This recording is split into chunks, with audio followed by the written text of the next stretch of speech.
Hello, what is up YouTube? It is your boy Brutal Chaos. Welcome back to my channel, guys. Today we're going to be checking out the Legio Custodes tactics and structure by the great Oculus Emperor. Guys, stay tuned. Hope you enjoy the reaction. Like I said, if you want to see more of me, I stream on Twitch, all that stuff, all my socials, and the Reapers of Face stuff you can find in the links below. Guys, stay awesome. Let's pull this up. I hope you enjoy the reaction. Thank you guys so much for the love. Let's do this.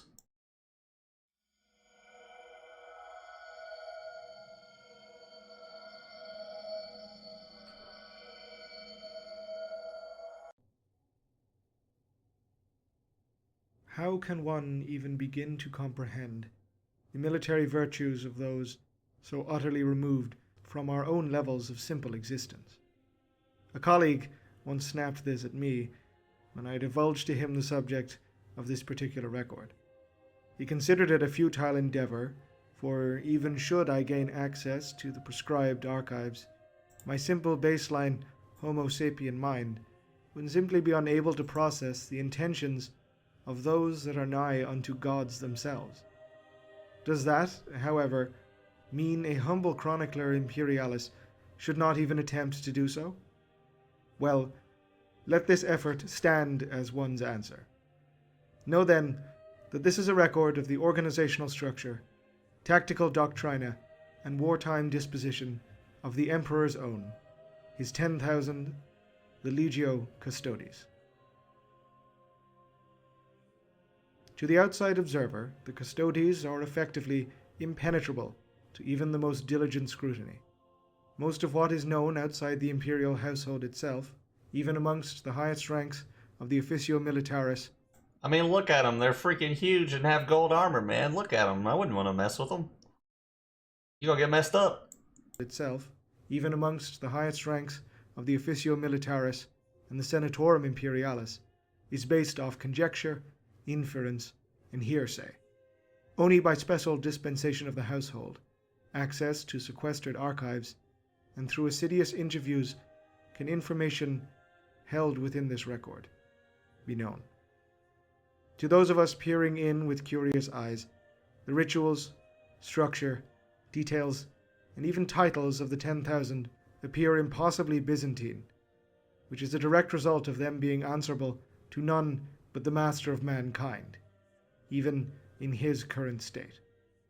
They have no need to accommodate us mortals, as their calling is always so much higher than any feeble petition we may make of them. The first and perhaps most marked sign of this is their very names. Outwardly, each custodian presents a given name that is usually drawn from a compound of an ancient Terran ruler or mythological figure. Consider, if you will, the legendary names of Constantine Valdor, Ra Endymion, and Diocletian Coros. Between them, they bear the likeness of ancient Romanii tyrants and a forgotten god of the Gyptus. Why this convention is both accepted and seemingly encouraged is beyond us, perhaps being a facet of the Emperor's humor or irony on the part of the Custodes themselves, given their role and status. Their true names are long forgotten, obliterated during their rebirth. I'm gonna rewind because, like I said, I want to hear what he's saying. Dude, their armor is sick, bro. Like, their weapons, look at that. The freaking lances, like gun lance right there, looks like. Freaking, they have the axe. I don't know the technical names of them. I know you all do. But they look freaking awesome. That dude, like, has, like, a flamethrower. Like, bro, these dudes ain't something to mess with, man.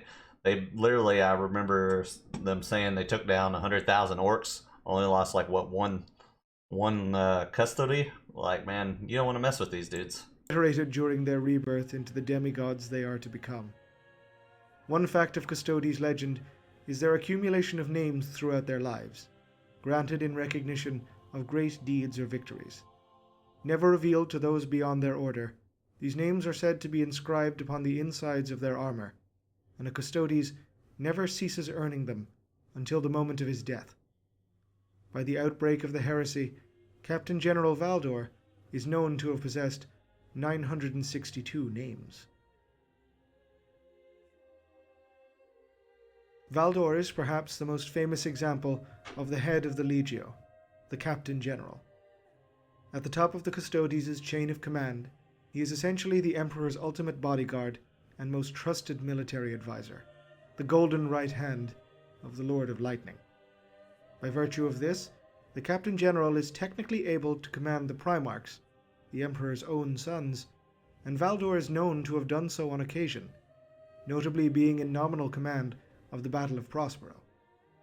Below him is the Tribunate, the fluctuating amount of tribunes, usually around 10 in number, that are roughly analogous to the chapter masters within an Astartes legion, while below them are the remaining 2 official ranks, prefects and shield captains.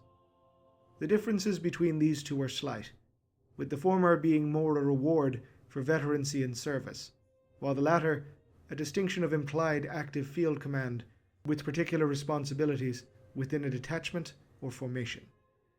This all being said, the Legio Custodes do not abide to the chain of command in the matter of any other military formation within the Imperium. They are more akin to a warrior caste than a regiment, as one of the 10,000 is more formidably equipped to fulfill any number of battlefield roles than any other combatant in human history. Depending on what exigencies are placed upon them, and how they feel best inclined to prosecute their objectives, the Custodes may fall into one of the Legio's broadly defined formations, each unique, each with its own clear purpose. The majority of the Legio's martial strength at any given time is the High Canatoi, which outsiders most commonly see as the baseline Custodes. While the term rank and file seems ludicrous to apply to a formation such as the 10,000, it is perhaps the best equivalence at one's disposal. The High Canatoi take to the field of battle arrayed as one might picture a Custodes in the works of art that adorn so much of Imperial Terra, clad in golden oromite armor and wielding their signature guardian spears. Dude, I really like their armor, bro, and their weapons. It's so freaking cool. I just love how everything in Warhammer is so different and stands out so well, you know? Like I said, it's so distinguishable. It's really cool. Armor and wielding their signature guardian spears, power weapons with Terran bolters built into the haft. Others employ the brutal sentinel warblades, should they prefer force over finesse. The basic unit of these formations are referred to as sodalities, although, as with all to do with the structure of the Legio, these are not the squads of the Legiones Astartes by any means. Whereas Astartes operate as tightly knit compacts of understanding and shared brotherhood, each Custodes is a legion unto himself, an immortal being so utterly beyond the human baseline that even Astartes pale in comparison. He fights alone, for that is what is expected of him. Each and every member of the Legio knows that one day he may be the sole body between an enemy and the Emperor of mankind, and should that hour come, he will be able to rely on none save himself. This ethos permeates how all of the 10,000 conduct themselves in battle. Sodalities do not engage the enemy with the tight discipline of Astartes, but rather as individuals, albeit individuals with peerless battlefield comprehension and almost precognitive skills of coordination with their fellow Custodes. They should never be thought of as pursuing individual agendas at the cost of one another. Rather, each simply chooses the manner in which he fights according to his own individual talents and skills. Dude, that is so sick looking, bro. Like, Jesus. Like the lightning around that and everything, bro. They're so awesome. Rather than, say, a group of tactical Astartes fulfilling the exact same battlefield role within a squad. In this way, no two Custodes ever fight on the battlefield in a similar manner, and yet their cohesion as a sodality in their persecution of the enemy is utterly peerless. There are few enemies that the High Canatoi cannot defeat, but, despite their supreme battlefield adaptability and confidence, the Legio is not so self-assured as to believe themselves suited for every single battlefield task. Siege warfare, Dude, look at that freaking gun, bro. Like, that thing is insane. Wow. That's all I have to say. Warfare, high-intensity zone mortalis operations, or attritional warfare all provide the Legio with a worrisome possibility of casualties. And for beings as precious as the Custodes, all possible steps must be taken to avoid this. This will generally mean they avoid the types of operations mentioned above, as they would be, admittedly, a terrible waste of their skills and resources, leaving the destruction of enemy fortresses or foot-slogging infantry advances to Astartes. That being said, the 10,000 retains the ability to deploy heavy shock troops should it require them, and these counter-assault forces are known as the Tharanotoi. The Custodes of these sodalities take to the field as either heavily armored Aquilon Terminators, clad in the finest, most heavily modified tactical dreadnought plate in the Imperium, or in Sagittarum Guard fire teams. The former are optimized for close-quarter engagements, as their Terminator plate renders them nearly invulnerable, and will often be equipped for assault operations to annihilate the enemy. The latter are arrayed for longer-range engagements. Alright, I'm gonna rewind a little bit there too. Sorry to pause so much, man. I'm just checking this out, bro. Like, alright, if y'all see my mouse here, dude, I really love how his armor looks. So freaking cool, man. Like, they all have different armors. It's crazy. Bearing Dark Age of technology, Adrathic weapons. Proscribed by the Emperor himself, these disintegration weapons are borne only by the Legio, for only the finest warriors of the Imperium can handle the sheer destructive potential of such ancient firearms. The Cataphractoi embody the Legio's essentially paramilitary writ. They are the pilots of the 10,000's gunships, interceptors, and grav tanks, as well as forming the body of the Legio's jet-bike outriders. The Custodes have never been frontline soldiers the Astartes are. Instead, they are a highly specialized formation intended to be deployed only by the order of the Emperor himself, and because of this, only under the most dire of circumstances. In order to fulfill their stated battlefield role as a rapid strike force, the Legio is granted the use of the most sophisticated armor and aircraft in the Imperium, vehicles seen quite literally nowhere else, for none are deemed worthy of their use outside of the 10,000. Speed and mobility are paramount, as the sodalities must be ferried to the part of the battle their unique skills are needed the most. The vehicles of the Cataphractoi embody this, sleek grav-attack ground armor, and sleeker still aircraft that are capable of speeds and maneuvers far outclassing any other vehicles of their tonnage in the Imperium, yet in some cases are more armored and always in possession of a far greater destructive potential. The material cost of maintaining and manufacturing these craft is phenomenal, but for the 10,000, no price is too high. If it allows them to fulfill their duty, all the better. I love that when he says the 10,000, man. It's so sick. Like, there's no price too high for the 10,000. Of the least certainty, even perhaps amongst the archives granted to one for the remit of this record, is the operational purview of the Ephoroi, Custodes tasked with the intelligence operations of the Legio. Just quite what their responsibilities were and are, likely are intentionally vague, as with any covert organization, but what is clear is that the Ephoroi conducted high-level intelligence gathering and processing, utilizing the full scope of the resources at their disposal, which is to say, the resources of the entire Imperium itself. That the Legio, ostensibly a paramilitary formation, had a dedicated intelligence divisio may surprise some, but it should be borne ever in one's mind that whatever their martial capabilities, the 10,000 exists purely to protect the body of the Emperor himself.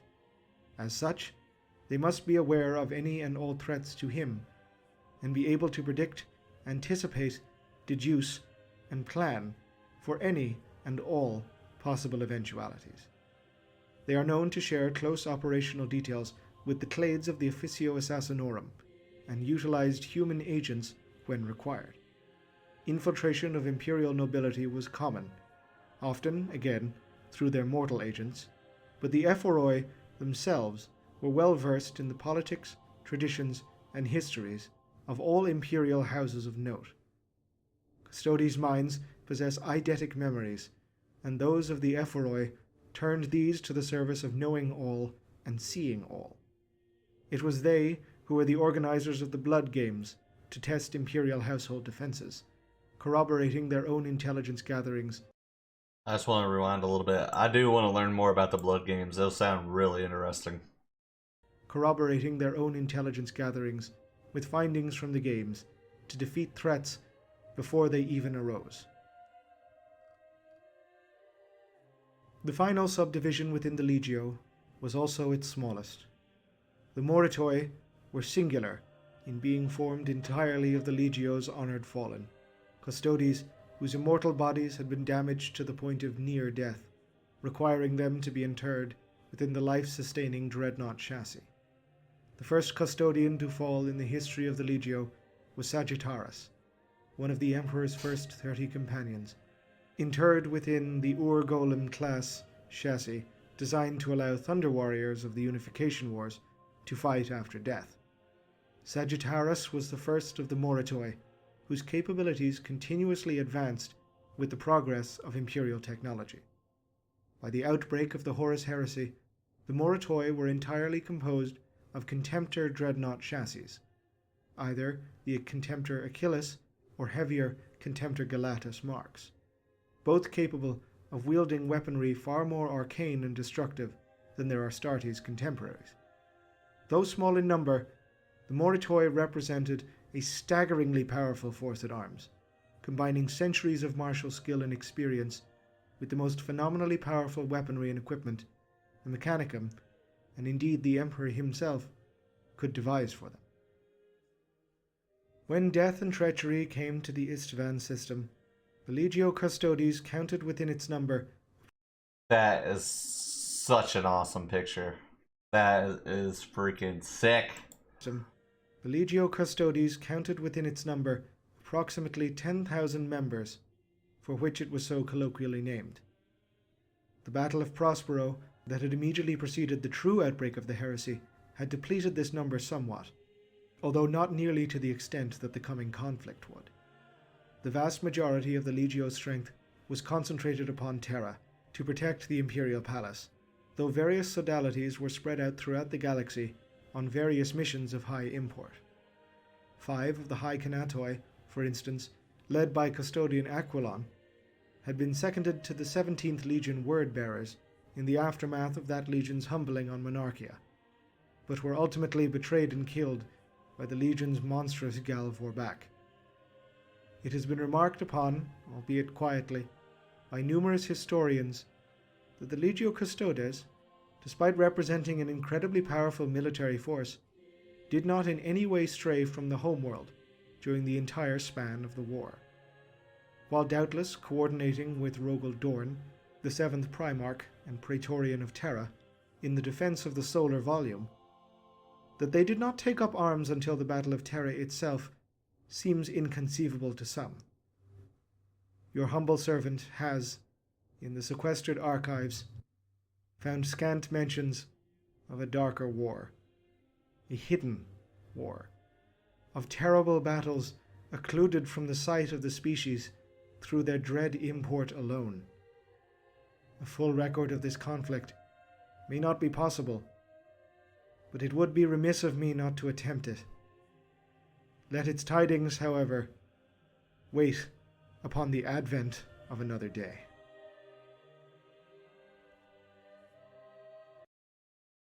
Dude, that was the freaking Legio Custodes tactics and structure by the great Oculus Emperor. Man, I really like his videos. He really goes in depth to it. More than what I have learned so far, but some of it I'm starting to understand more, man. But I love the gold and red armor. I love their weapons, their vehicles, the different types, man. It's just so cool, man. Warhammer is an awesome, amazing lore, and I think anybody should give it a chance, man. So, guys, keep being awesome. I hope you enjoyed the reaction. Thank you so much. Like I said, if you want to see more of me, I stream on Twitch and all that stuff, man. So thank you for subscribing to the channel and smashing that like button for me as well. Like I said, all my stuff, socials and stuff will be in the links below. Guys, see you in the next video.